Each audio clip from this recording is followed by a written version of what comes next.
আমি যার জন্য সব কিছুটা করতে পেরেছি, যে মানুষটা আমার হবে, সেই মানুষটা যখন আমাকেই বলবে জোর করে কখনো ভালোবাসা হয় না, সেটা কি কোনো ভালোবাসার মানুষ সহ্য করতে পারবে?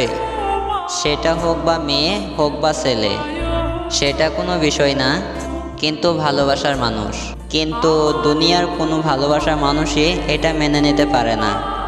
কারণ সবাই চায় তার প্রিয় মানুষটাকে নিয়ে আগলে ধরে রাখবে, কিন্তু আমরা যখন মানতে চাই না, তখন সেটা আমাদের কাছে জোর জবরদস্তি হয়ে যায়। কিন্তু সে পরবর্তী ক্ষেত্রে নির্লজ্জর মতো তার কাছে ছুটে বেড়ায় যে আমার ওকেই লাগবে, ওকে ছাড়া আমি থাকতেই পারবো না, আমার ওর ভালোবাসা খুবই দরকার।